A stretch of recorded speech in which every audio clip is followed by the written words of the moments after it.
ok? Amados irmãos, graça e paz. Graça e paz. Amém. Irmãos, como todos sabem, nas quartas-feiras os assuntos eles estão divididos em três. Na primeira quarta-feira de todo mês, geralmente fazemos o resumo de um livro da Bíblia. Até agora nós já fizemos aproximadamente 12 resumos de 12 livros da Bíblia do Novo Testamento. Na segunda e terceira quarta-feira do mês, geralmente nós estamos abordando o livro de Atos. Atos, versículo por versículo. E na última quarta-feira do mês, alguns meses têm 4 quartas-feiras, outros têm 5. Geralmente a última ou as duas últimas, nós falamos sobre um tema estratégico, algo que naquele momento seja importante e seja pertinente para a igreja. Hoje, irmãos, nós vamos estar falando, o tema é o crente batista e a questão política. Entenda, isso não vai se encerrar hoje, isso não é assunto de uma palestra só, isso não é assunto para se falar ou para se encerrar, se exaurir numa quarta-feira só. Nós vamos estar falando sobre vários aspectos, várias faces desse assunto tão polêmico. Gostaria de tomar inicialmente o texto de Efésios. Efésios, no capítulo 5, dos versículos 15 a 17. Se você veio com a sua Bíblia, marque esse texto, é um texto muito importante. E o texto diz: portanto, tenham cuidado com a maneira como vocês vivem. E vivam não como tolos, mas como sábios, aproveitando bem o tempo, porque os dias são maus. Por esta razão, não sejam insensatos, mas procurem compreender qual é a vontade do Senhor. Irmãos, esse texto para nós hoje, ele serve como inspirativo. Gostaria de aproveitar desse momento de Paulo, na exortação de Paulo na carta aos Efésios, sobretudo aí nesse momento, quando ele já está abordando questões práticas da carta, ele nos exorta a que nós nos abstenhamos de uma atitude tola, mas sejamos sábios, administrando o nosso tempo, agindo não como pessoas insensatas, mas procurando em tudo compreender qual é a vontade do Senhor. Irmãos, eu vou ser bem sincero. Eu gostaria, inclusive, que você pensasse sobre alguns questionamentos que estão envolvidos nesse tema. Por exemplo, as igrejas, elas devem exercer alguma influência na política. Pastores devem pregar sobre temas ou questões políticas. Por acaso existe apenas um posicionamento cristão em relação a questões políticas? A Bíblia, ela traz algum ensino ou preceito a respeito de como as pessoas devem votar? Irmãos, eu confesso com toda a sinceridade que ao me deparar com a possibilidade de ter que levar os irmãos a pensar sobre alguns desses questionamentos que eu trouxe, me fez entrar em uma certa polvorosa nesse sentido. E eu gostaria de entrar hoje falando sobre alguns pressupostos iniciais, levando em consideração que nós temos pouquíssimo tempo. Em primeiro lugar, irmãos, eu gostaria de abrir o coração para os irmãos, mostrando-lhes as questões pessoais envolvidas, a minha vida em primeiro lugar. Antes de refletir sobre questões políticas, eu percebi logo de cara que em função da minha formação, em função das minhas origens, a priori, eu precisava confrontar inicialmente algumas coisas que estavam arraigadas na minha alma, que estavam dentro da minha mente e que precisavam ser colocadas em xeque para que eu pudesse falar sobre esse assunto e possa explicar. Irmãos, a minha formação, eu estudei o antigo segundo ano, eu fiz o antigo técnico. Eu fui aluno de escola técnica, eu fiz o técnico em mecânica. E depois que eu fiz o técnico em mecânica, eu passei logo na universidade para cursar o curso de engenharia mecânica.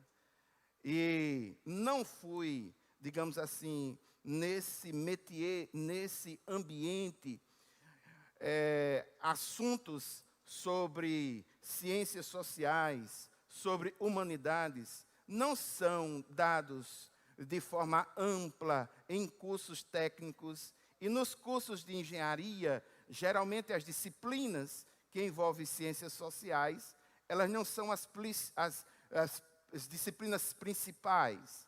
Elas geralmente são disciplinas, inclusive, que na universidade as pessoas não chamam de cadeiras, chamam de tamboretes, dada essa questão de não ser uma coisa importante para a engenharia.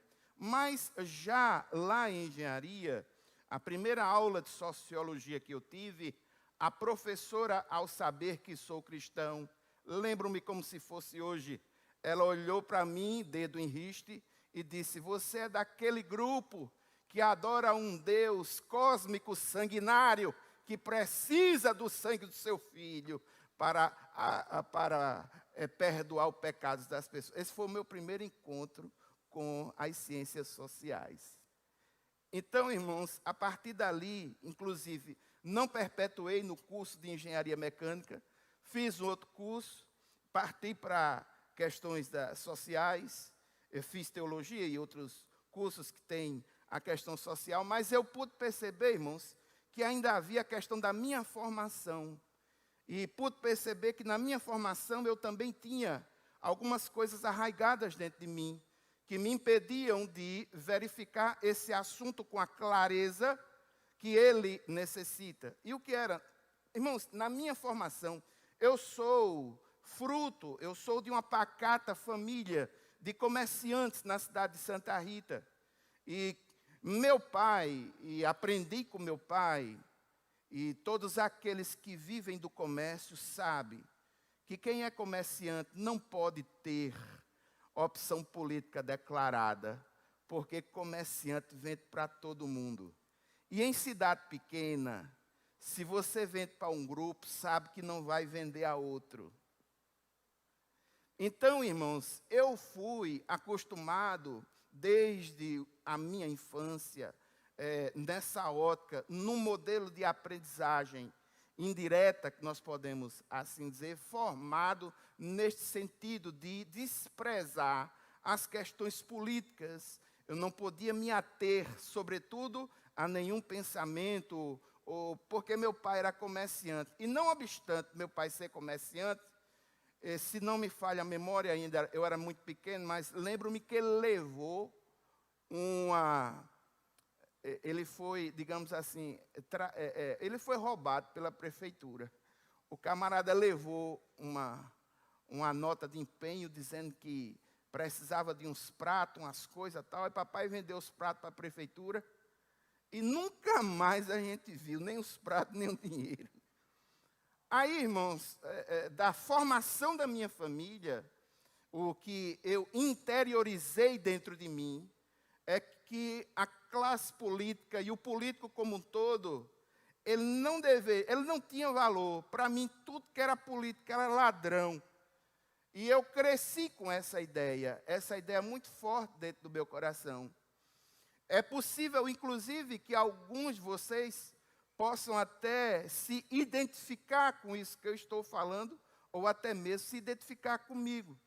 Então, no que tange a questão política, a minha vida, a minha formação, eu não precisava de nenhum deles para viver, nunca dependi, no caso, de nenhuma atividade ao qual eu necessitasse de algum tipo de ajuda de algum político. Nunca. Eu sempre tive condições pela minha formação e pelo trabalho, trabalhar e gerenciar os meus recursos a partir de mim mesmo, sem depender de favores, o que aumentou mais ainda a minha ojeriza à classe política, porque deles eu não dependia para viver. Pelo menos esse era o pensamento que naquele momento eu tinha. Então, irmãos, os meus estudos no que tange a este assunto, ele é bem recente. Ele tem no máximo 6 ou 7 anos. Nesses últimos 6 ou 7 anos é que eu tenho observado esse fenômeno, mas eu não tenho compartilhado nada com ninguém. Na realidade, eu tenho observado o fenômeno político, mas eu tenho ficado para mim. Só que agora a igreja chegou no momento em que nós temos que falar sobre esse assunto. Eu já fui, irmãos, daqui dessa igreja, a pessoa responsável pela educação da igreja. Nós tivemos aqui um momento em que a igreja falou sobre apologética. Apologética, na realidade, é falar sobre as outras religiões. E eu aprendi com a questão apologética que eu precisava, em primeiro lugar, preparar o coração dos irmãos para que os irmãos com o coração preparado pudessem estudar acerca das outras religiões. Nesse caso, essa experiência, e debaixo de muita oração, eu também tive a possibilidade de perceber que nesse assunto chamado política, eu também devia correr pelo mesmo caminho. Eu preciso, em primeiro lugar, preparar os corações dos irmãos para esse assunto, levando em consideração e reconhecendo que faz muito tempo que essa igreja não fala sobre esse tipo de assunto a partir do púlpito. Então, por fazer muito tempo, era necessário que a gente pudesse esquentar as nossas turbinas e partir algum modelo de compreensão a partir do lugar onde estamos. Porque, irmãos, a política, se não tivermos um ponto de compreensão partindo da Bíblia, a nossa cosmovisão pode ser fatalmente amarrada por algum tipo de ideologia. E ao invés de eu utilizar a Bíblia como filtro, como fator pelo qual eu veja o mundo, eu posso pegar o filtro ideológico do mundo para ler a Bíblia a partir daquele filtro. E eu posso mostrar para os irmãos esse meu temor através desse desenho.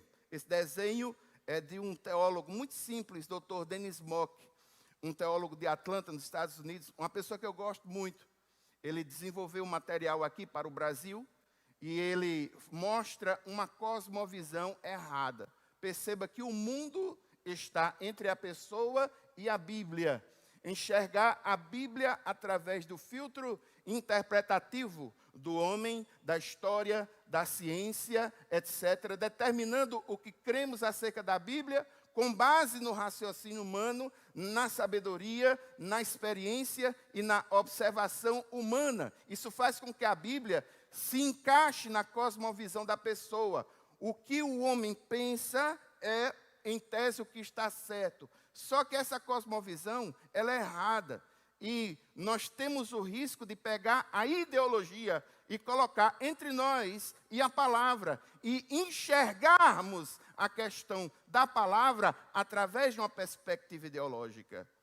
O Dr. Thomas Mock nos mostra que a visão correta é aquela em que eu parto do pressuposto de que a Bíblia é preeminente sobre esses assuntos, enxergando o todo da vida através do filtro interpretativo da palavra de Deus, determinando o que cremos acerca do homem, da história, da ciência, etc., com base na verdade da palavra. Isso faz com que a nossa cosmovisão ela se encaixe na Bíblia, partindo do pressuposto de não é o que o homem pensa, mas é o que Deus pensa sobre o assunto. Este sim é o padrão, este é o filtro pelo qual nós devamos enxergar o mundo.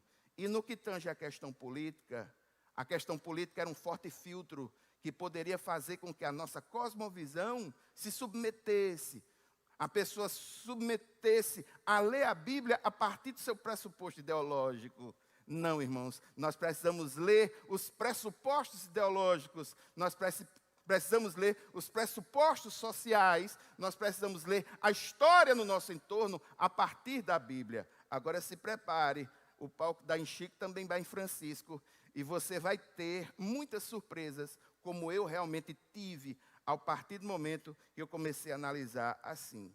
Vi também, irmãos, oportunidades, pontos positivos. Nós podemos nos encontrar com a história, mais uma vez, história mundial, história brasileira. E me perdoe a franqueza, mas é certo que o brasileiro, ele se esquece muito rapidamente daquilo que aconteceu no passado. Se ele refletisse mais sobre a sua história, ele tomaria as decisões mais corretas. A história ensina, desde que reflitamos sobre ela. Segundo lugar, nós vamos estar falando sobre a ética cristã, aquela questão do aspecto ético que marca uma cosmovisão, sobretudo nesse assunto político. Em terceiro lugar, nós vamos analisar, irmãos, a constância e a integridade dos valores que estão dentro de nós. Eu falei sobre ética. E o que é ética? Considere esse pequeno desenho. O doutor Wayne Grudem, na sua teologia sistemática, ele faz a distinção entre teologia sistemática e ética. Teologia sistemática, eu vou tomar aqui no seu sentido teológico mais amplo. A ênfase da teologia é naquilo que Deus quer que nós creiamos e conheçamos. A ênfase da ética é o que Deus quer que nós façamos e nas atitudes que nós podemos tomar com base naquilo que cremos. Uma coisa está profundamente ligada à outra. Perceba que eu não estou falando de ética no seu sentido puro, a ética. Essa ética está adjetivada, é ética cristã. Então eu preciso partir dos valores teológicos, dos valores da palavra. Veja o que Paulo diz em Efésios, no capítulo 4, versículo 1. Como prisioneiro no Senhor, rogo-lhes que vivam de maneira digna da vocação que receberam. Perceba que esse texto de Paulo está no capítulo 4 de Efésios. Você vai se lembrar, porque eu disse aqui, e vou só recordar a sua memória, que o livro de Efésios tem 6 capítulos, e que Paulo escreve, tudo aquilo que Paulo escreve pode ser dividido em 2 partes. Numa primeira parte, a parte doutrinária, quando ele ensina sobre uma doutrina importante, ou várias doutrinas importantes da base do cristianismo. A segunda parte de toda a carta, Paulo parte para a aplicação daquele ensino. Então, Paulo, nesse momento, no capítulo 4, que é justamente o ensino da aplicação do ensino, Paulo diz o seguinte: vivam, ou seja, a parte prática, viva o comportamento, a atitude, viva de maneira digna da vocação. A vocação, o chamado, a salvação, tudo aquilo que foi falado antes. É necessário que haja uma sincronia entre aquilo que se crê, que se fala, com aquilo que se vive. É o que os teólogos chamam de sincronia entre a ortodoxia e a ortopraxia. Ortodoxia, a doutrina correta. Ortopraxia, a prática correta. Se eu tenho uma compreensão correta, mas a minha prática não é correta, falta integridade.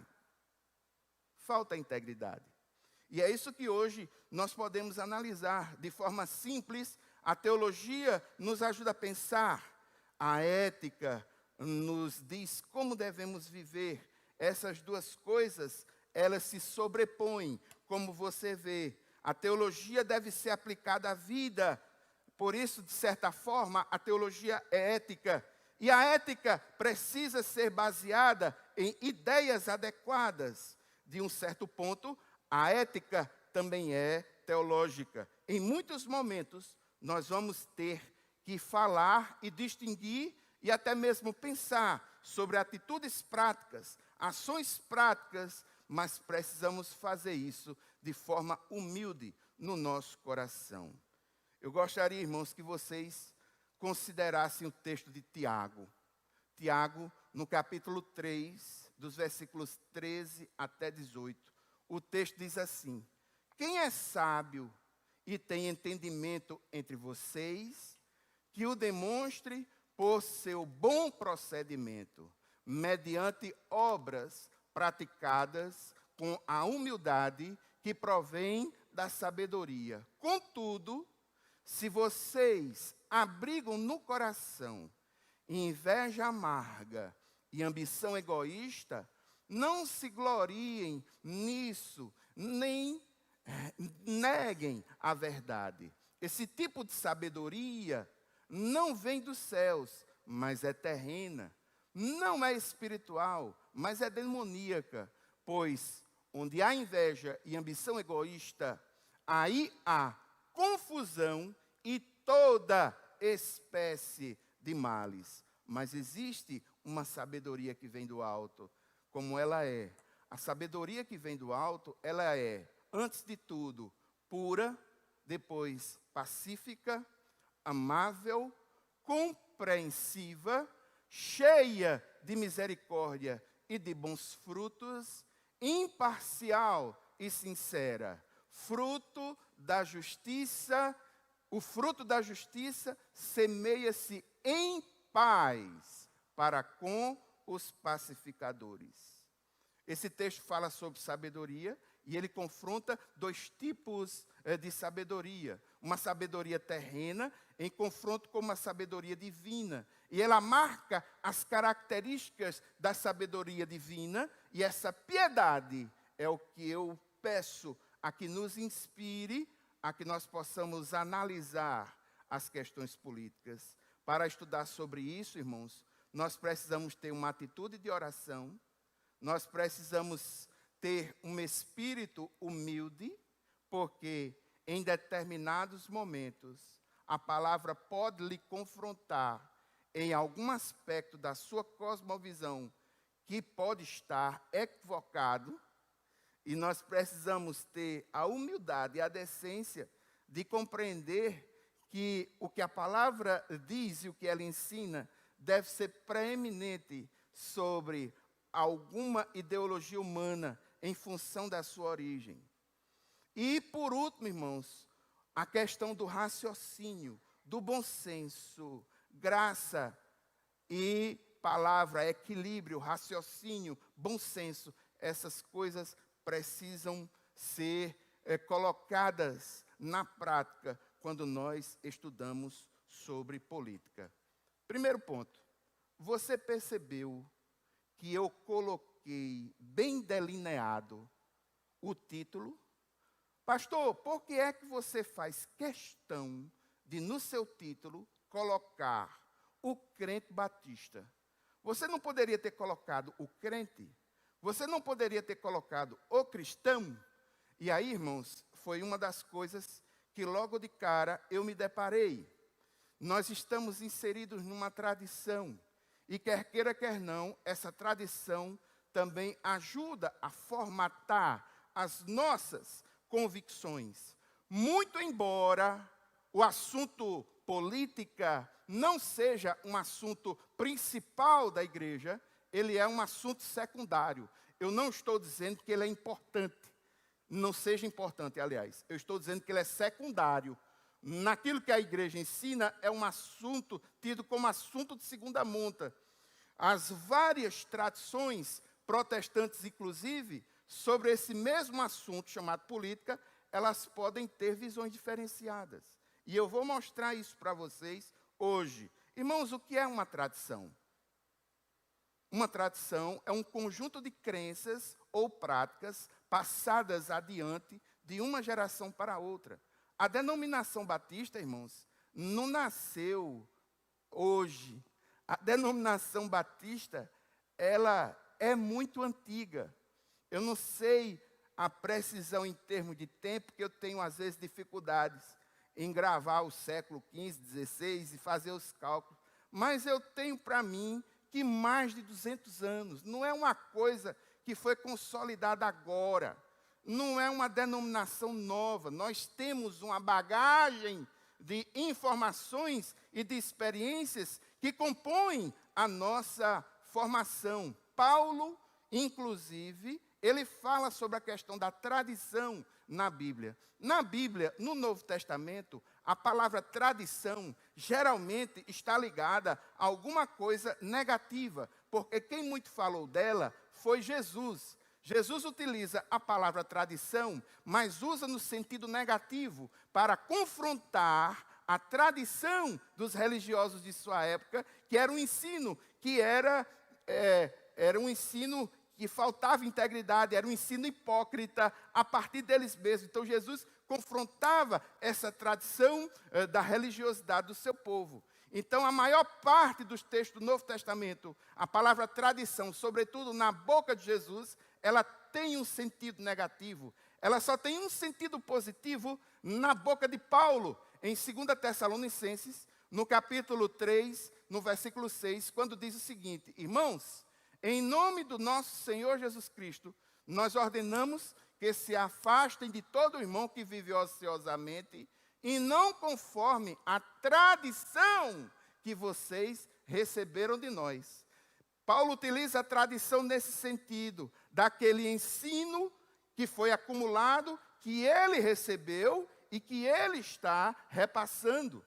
Os apóstolos receberam os ensinos diretamente de Jesus. Ao receberem de Jesus, ministram à igreja primitiva. Isso aí vai formando a tradição, o ensino que vai sendo passado, geração após geração. Isso vai criando, vai acumulando um conhecimento na comunidade. Só, irmãos, que essa tradição, dependendo do lugar, dependendo do povo, ela pode assumir um espectro muito grande. No nosso caso aqui, gostaria que você considerasse o espectro das principais denominações, das principais tradições no Brasil. Olha só, nós temos a igreja anglicana, episcopal, nós temos a metodista wesleyana, arminiana, nós mesmos batistas, os dispensacionalistas, a igreja luterana, a igreja reformada ou presbiteriana, a igreja renovada, carismática ou pentecostal. Nós temos aí 7 tradições teológicas. O que é a tradição? Quando a Bíblia bate numa comunidade, que aquela comunidade responde através de uma declaração de fé, isso é considerado tradição.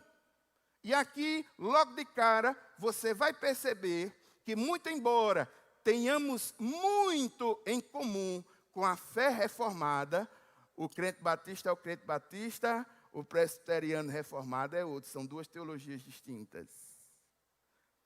Agora veja, existem mais coisas que nos unem do que nos separa. Nas doutrinas principais, nós somos praticamente iguais. Agora, em doutrinas secundárias, existem diferenças.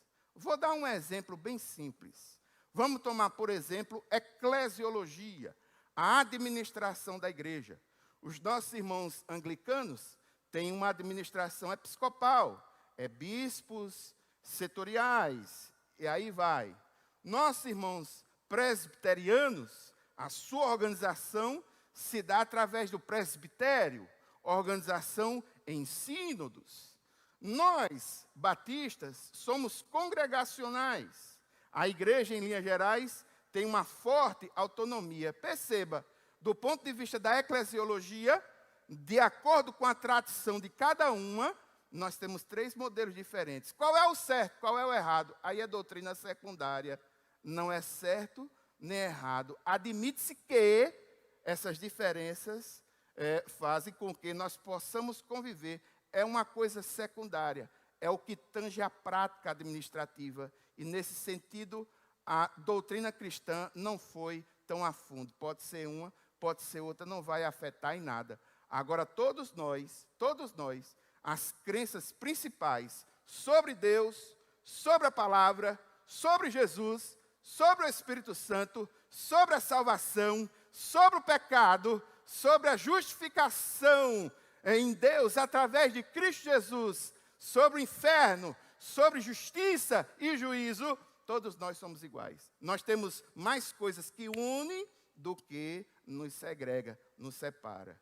Irmãos, inclusive, no seminário aqui, nós já tivemos a possibilidade, e eu sou professor de seminário aqui, a gente já teve a possibilidade, inclusive, do nosso seminário batista, ele ser compartilhado com os anglicanos. Eu não sei se alguns dos que passaram pelo ITEP se lembram disso. Nós tivemos o nosso seminário compartilhado com os anglicanos. E aprendemos muito com essa experiência. E aqui, só para os irmãos, assim, rir um pouquinho, porque é pesado, a palestra é meio forte. Irmãos, eu nunca fui católico. E eu tinha uma vontade muito grande de comer uma hóstia. Eu nunca fui. Nunca fui batizado. Eu tinha uma curiosidade grande. E os nossos irmãos anglicanos, eles utilizam aqueles pãezinhos, né, que o povo chama de hóstia. Na comunhão deles, eles utilizam. E houve um certo momento em que foi celebrada uma ceia, e o pastor Josué, que é um dos pastores auxiliares dessa igreja, era o professor, e eu era o aluno também ali, e a gente foi convidado para ir, e lá eu ia poder comer, né? Aí, participar e comer, eu queria viver aquela experiência. Aí, irmãos, quando chegou na hora da comunhão, tal, aquela coisa toda, e foi distribuindo a cada um, tal, aí a moça foi e colocou na minha boca. Aí eu botei, me sentei, fiquei ali em oração. Ô, irmão, que experiência complicada. A bicha colou no céu da boca. Aí o povo louvando, tal, não sei o quê, e eu só...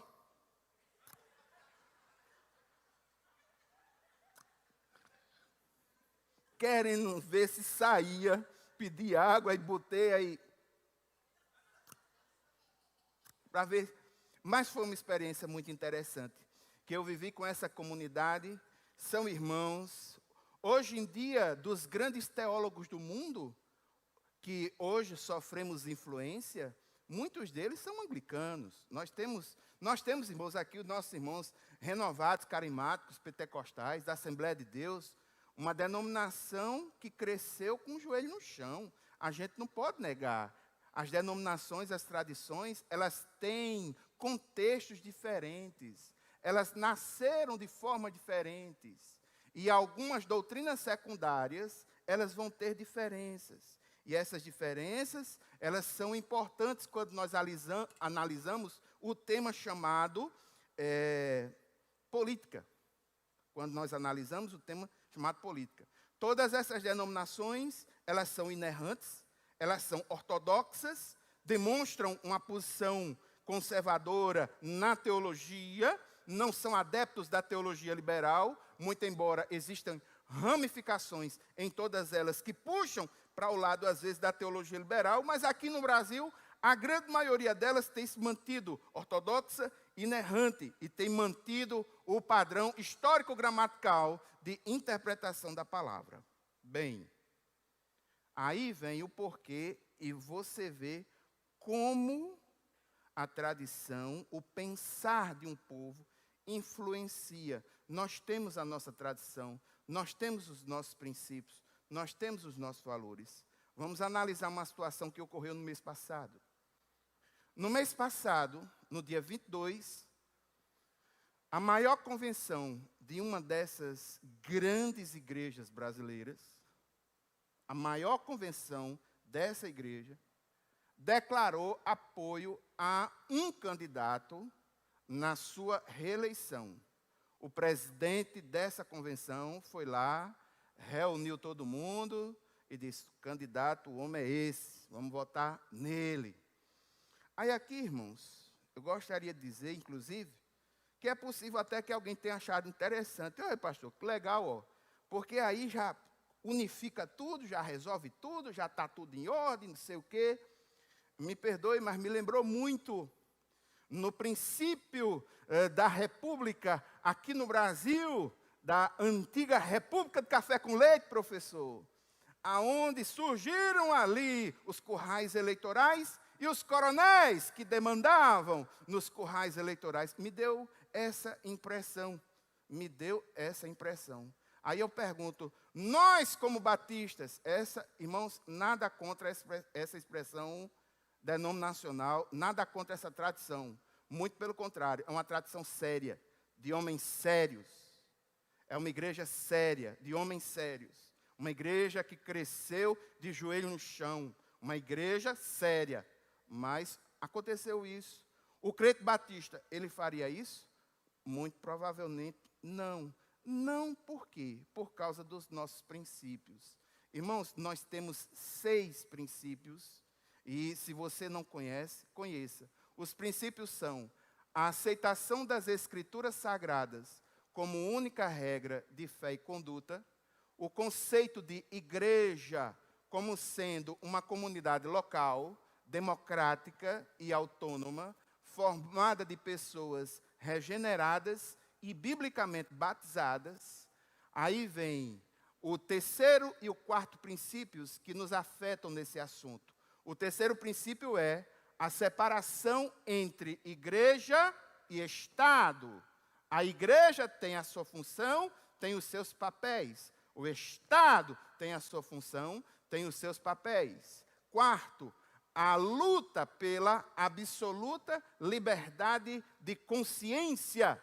Quinto, a responsabilidade individual diante de Deus. E sexto, a autenticidade e apostolicidade dessa igreja.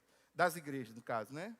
Das igrejas. Se você quiser ter acesso ao documento doutrinário batista, você entre no site www.batistas.org.br. Lá tem um documento chamado Pacto e Comunhão, que é um resumo de como o batista crê em todos os níveis, os princípios, um resumo doutrinário e o pacto que faz com que o batista seja o que ele é. Está tudo escrito lá, você pode baixar em PDF, é aquilo lá que nós cremos e defendemos. Essa igreja é uma igreja ligada a esta convenção. Então, irmãos, eu gostaria de apresentar aos irmãos alguns desses princípios na prática e por que não tomaríamos esse tipo de decisão que foi tomado. Em primeiro lugar, irmãos, lutamos pela liberdade religiosa. Deus e somente Deus é o Senhor da consciência. A liberdade religiosa é um dos direitos fundamentais do homem, inerente à sua natureza moral e espiritual. Por força dessa natureza, a liberdade religiosa não deve sofrer ingerência de qualquer poder humano. Nós lutamos pela consciência das pessoas e que elas decidam por sua própria consciência.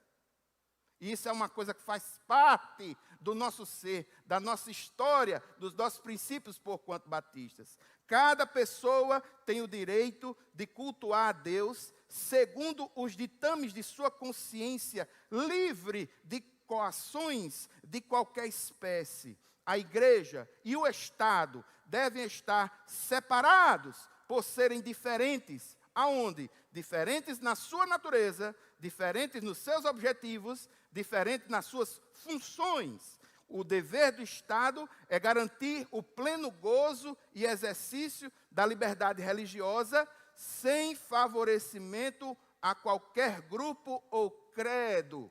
O Estado deve ser leigo e a igreja deve ser livre, reconhecendo que o governo do Estado é de ordenação divina para o bem-estar dos cidadãos e a ordem justa da sociedade. É dever dos crentes orar pelas autoridades, bem como respeitar e obedecer às leis e honrar os poderes constituídos, exceto naquilo que se oponha à lei e à vontade de Deus. Perceba que há um exceto.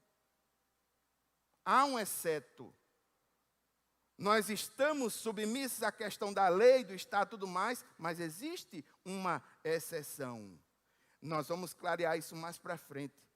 Ponto 5 da nossa doutrina, o cristão como cidadão. Irmãos, o cristão como cidadão, ele é cidadão de 2 mundos. O reino de Deus e o Estado político. E ele deve obedecer à lei de sua pátria terrena, tanto quanto à lei suprema. No caso de ser necessária uma escolha, o cristão deve obedecer a Deus antes que ao homem. Ele deve mostrar respeito para com aqueles que interpretam a lei e a põem em vigor e participar. Veja, por princípio, nós somos convidados a participar ativamente da vida social, econômica e política com o espírito e os princípios cristãos. A mordomia cristã da vida inclui responsabilidades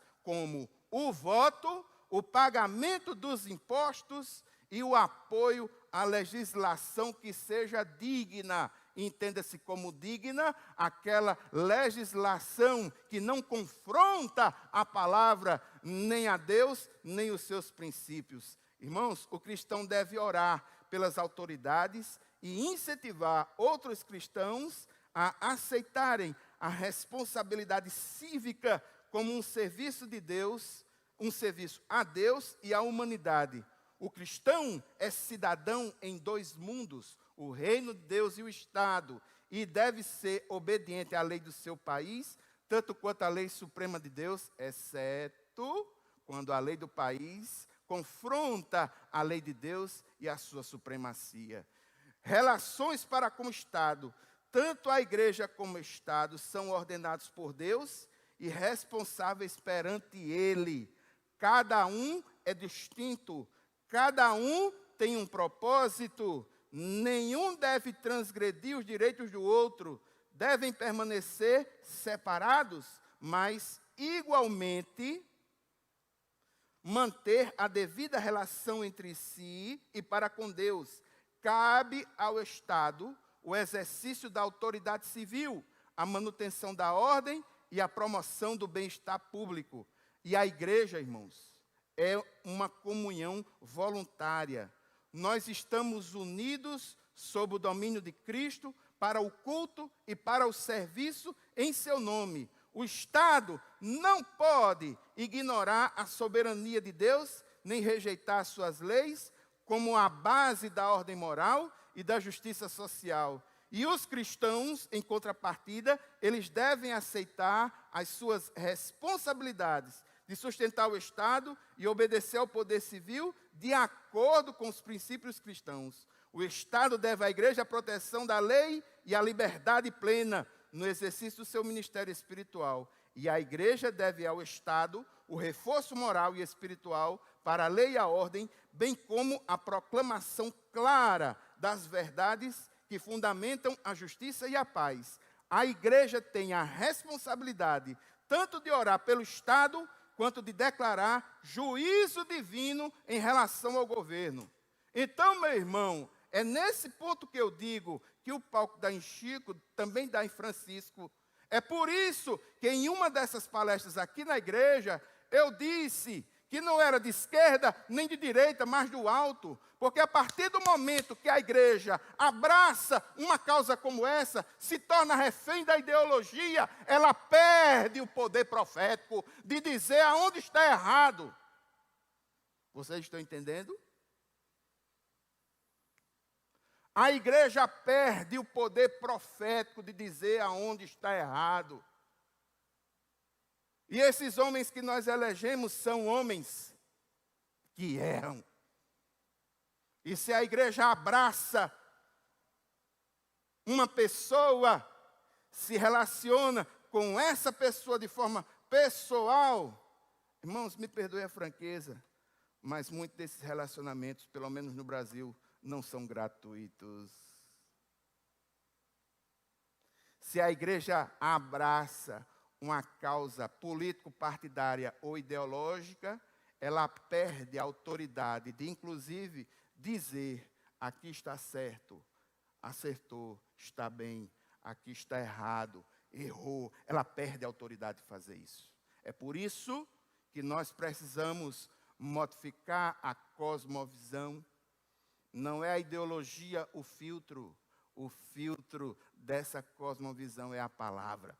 E nós não podemos perder a autoridade profética de quem quer que seja. A igreja é luz do mundo. Se errou, ela vai mostrar. Se acertou, ela vai mostrar e vai orar. Não percamos a nossa autoridade profética em virtude de concessão de benefícios, seja eles quais forem. O Estado não financia as atividades da igreja. Igreja e Estado, as responsabilidades. Igreja e Estado são constituídos por Deus e perante Ele responsáveis. Devem permanecer distintos, mas têm a obrigação do reconhecimento e reforço mútuo no propósito de cumprir a função divina. Agora, irmãos, aqui tem um ponto polêmico nos nossos princípios. Sabe qual é o ponto polêmico? Autocrítica. Um dos últimos pontos da nossa denominação, o texto diz assim, tanto a igreja local quanto a denominação, a fim de permanecerem sadias e florescentes, têm que aceitar a responsabilidade da autocrítica. Seria prejudicial às igrejas e à denominação se fosse negado ao indivíduo o direito de discordar, ou se fossem considerados os nossos métodos ou técnicas como finais ou perfeitos. O trabalho de nossas igrejas e de nossa denominação precisa ser de frequente avaliação, a fim de evitar a esterilidade do tradicionalismo. Isso especialmente se torna necessário na área dos métodos, mas também se aplica aos princípios e práticas históricas em relação à sua vida contemporânea. Isso significa que nossas igrejas, instituições e agências, elas devem defender e proteger o direito de o povo perguntar e criticar construtivamente a liberdade de consciência, de expressão e crença que marca a nós batistas. É por isso que não tomaríamos uma decisão como aquela que foi tomada. Nós temos princípios. E esses princípios, eles precisam ser conhecidos, precisam ser respeitados. Mas eu gostaria, irmão, de encerrar com um texto inspirativo. Essa palestra ela é inversa. Abra sua Bíblia, por favor, em Juízes, no capítulo 9, dos versículos 7 até 15. Deixe marcado lá Juízes. Juízes, no capítulo 9, a partir do versículo 7. Qual é o contexto? Jotão, o filho mais novo de Gideão, vai agir como um porta-voz de Deus ao invocar uma maldição sobre Siquém e Abimeleque.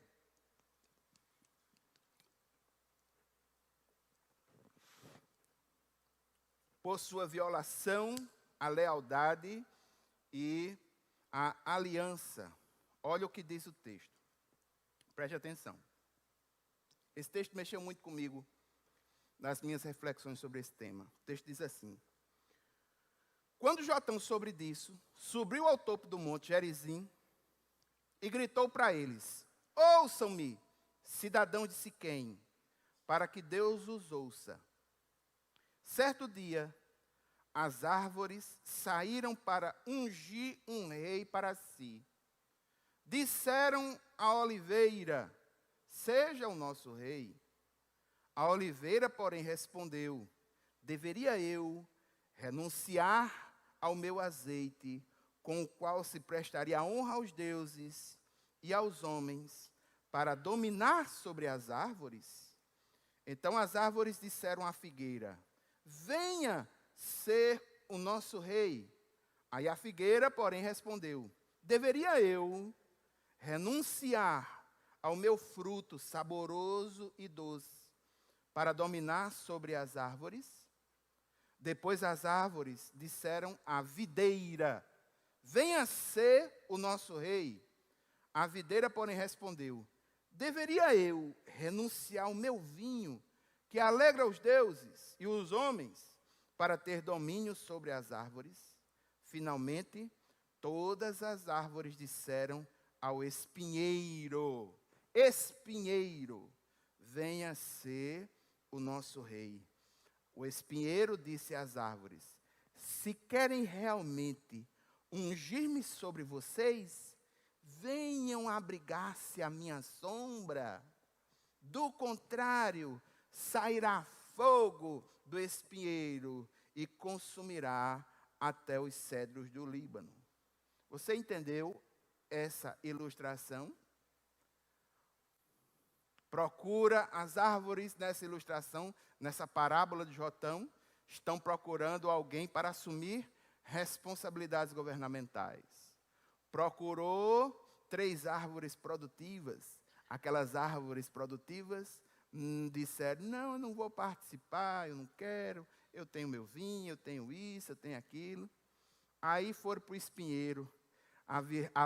A vertente negativa que está sendo colocada aí em relação às outras árvores. Aí o espinheiro: venha, meu filho. Irmãos, sombra de espinheiro. Espinheiro tem sombra aonde? O espinheiro: venha, venha. E eu quero encerrar com a frase de um pastor batista que reflete muito o momento que nós estamos vivendo agora. O que me preocupa não é o grito dos maus, é o silêncio dos bons. E eu gostaria, irmãos, de chamar os irmãos a que nós pudéssemos refletir de forma honesta, piedosa, humilde, em oração, sobre as questões ligadas à questão política. E, de fato, esse assunto é um assunto importante. Existem muito ensinamento sobre ele. Não é um assunto que na doutrina chamamos de doutrina cardeal, importante, no nível espiritual, mas é um assunto secundário muito importante. Para marcar essa importância, eu gostaria, irmãos, de lembrar aos irmãos que o nosso país hoje é um país polarizado. O problema não é a polarização partidária apenas. São as instituições polarizadas, trabalhando uma contra a outra. A palavra de Deus nos diz de forma muito clara que um reino dividido, ele não subsiste, e na realidade brasileira, muito menos. Todas as áreas do nosso país foi afetada por essa polarização. Uma causa cai na justiça, uma justiça que está polarizada. Uma coisa defende de um jeito, outra defende de outro, de acordo com o seu viés ideológico. Nós não temos mais planos de governo a discutir. Nós estamos discutindo apenas planos de poder. Essa é a grande realidade. Segunda coisa, irmãos. Pode ser quem for que estiver no poder. Pode ser colorido, pode ser vermelho, azul, amarelo, preto, pode ser o que for.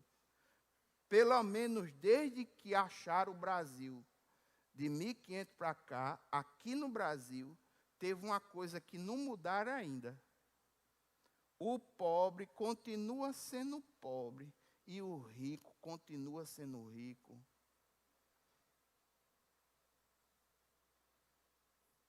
Quando eu digo rico, irmãos, é porque no Brasil tem gente que é rica mesmo. E tem gente que é pobre na acepção da Organização Mundial do Comércio, que define miséria absoluta como aquela pessoa que se levanta de manhã e não sabe se vai ter alguma alimentação durante o dia. Nós temos esse quadro aqui no Brasil. Isso é algo que nós precisamos não apenas orar, mas como sociedade civil organizada e como igreja, levantar as nossas mangas e fazer alguma coisa. Sabe o que foi que eu percebi, irmãos? E eu percebi a partir de mim. Que a minha ojeriza em relação à política fez com que os meus votos não fossem tão refletidos. Essa reflexão agora tem ocorrido nesses últimos 7 anos. E eu oriento aos irmãos a que buscam refletir sobre as pessoas aos quais você vai votar. E aqui, irmãos, cuidado, não é só a questão do executivo. Hoje nós temos levado flechadas que partem do legislativo. Preste atenção nas pessoas que você vai votar, do ponto de vista daqueles que fazem as leis. Porque existem leis que estão sendo feitas para descaracterizar a família. Existem leis que estão sendo feitas para retirar a liberdade religiosa, que eu tanto falei hoje como princípio. E quando eu digo como princípio, irmãos, nós estamos defendendo a liberdade de culto de todas as expressões. Não é só a liberdade de culto do batista, não. É a liberdade de culto e de existência das denominações e das outras que não são da mesma religião que a nossa. Inclusive eles também. Inclusive eles também. Houve um debate na Inglaterra sobre a questão do ensino religioso nas escolas. Sabe de onde foi que partiu a melhor defesa para o ensino religioso nas escolas? Vá fazer a pesquisa. Saiu do povo muçulmano. O pai de Donald Carson, um dos grandes teólogos do mundo, vivendo lá no Canadá, pela questão da pregação da palavra, na sua biografia, ele sofreu uma ação na justiça por causa da pregação da palavra. Quem foi servir de testemunha para o pai de Donald Carson, lá no Canadá, sabe quem foi? Um testemunha de Jeová. Porque está ligado aí o direito de expressão religiosa. Preste atenção. A gente precisa analisar as coisas com lucidez. Com lucidez. Não fique você curtindo porque uma expressão religiosa está sendo criticada, está sendo denegrida, está sendo utilizada como chacota, porque mais dia ou menos dia, essa chacota e essas palavras vão ser dirigidas a cada um de nós. São coisas que nós precisamos ter acessibilidade e defender também. Por incrível que pareça. Irmãos, nós temos um poder judiciário corrupto no Brasil. Outro problema. Digo com todas as letras, gravem, bote na internet. O poder judiciário brasileiro é corrompido. Poder judiciário brasileiro é corrompido. Analise como é feito o Supremo Tribunal Federal e você vai chegar à mesma conclusão. Para o executivo, nós votamos. Para o legislativo, nós votamos. O judiciário é fruto de um consenso político de quem estiver no poder. Tudo que é construído em um pode ser destruído no outro. Todas as questões de corrupção que a gente lutou, orou e viu crescer aqui no Brasil, sabe aonde foi que acabou? Quando começou a arranhar o judiciário. Aí, ó, acabou-se. Nós temos muita coisa para orar pelo país. Nós temos que assumir a nossa responsabilidade. É por isso, irmãos, que é importante falar sobre essas questões. Irmãos, vamos ficar em pé, vamos orar? E eu gostaria que os irmãos orassem por essas coisas que eu levantei. Que não soframos tanto com essa polarização nas instituições. Que o povo pobre que tem sofrido e historicamente sofrido, que esse povo sofra menos. E nós estamos aí dentro desse contexto. Que o Senhor passe um pente fino em toda a nossa estrutura política, principalmente no judiciário. E que nós possamos, esse ano, ter eleições pacíficas, com paz. Que não tenhamos mortes desnecessárias. Que não tenhamos famílias destruídas em virtude de uma coisa como essa. Que não tenhamos igrejas divididas por questões partidárias. A questão partidária ela é naturalmente segregativa. Que não tenhamos amizades destruídas por causa disso. Que nós consigamos enxergar o ser humano que está por trás da ideologia. Que nós possamos ser empáticos, que nós possamos ser autênticos e que nós assumamos as nossas responsabilidades. Quando chegar na hora de fazer valer o seu voto, faça com consciência, no espírito de oração, e expresse aquilo que está no seu coração, expresse aquilo que Deus tem construído dentro de você. Não deixe isso para outro. Por quê? Porque senão vai subir um espinheiro. A sua contribuição poderia subir alguém produtivo, mas não. Pode subir um espinheiro lá. E sob a permissão de Deus, termos dificuldades na vida. Faça a sua parte. Não se omita. Faça a sua parte. Vamos orar. Pai eterno e santo, Deus poderoso, muito obrigado, Senhor, por esse momento. Eu quero te pedir, Deus, no nome de Jesus, que o Senhor nos dê a consciência, a humildade, nos dê discernimento, meu Deus, meu Pai, para que nós possamos identificar os princípios, para que nós possamos identificar o que é certo, o que é errado, e aquilo que é errado, pela Tua palavra, que nós possamos descartar, colocar para fora. Quero interceder nessa noite pelas instituições do nosso país.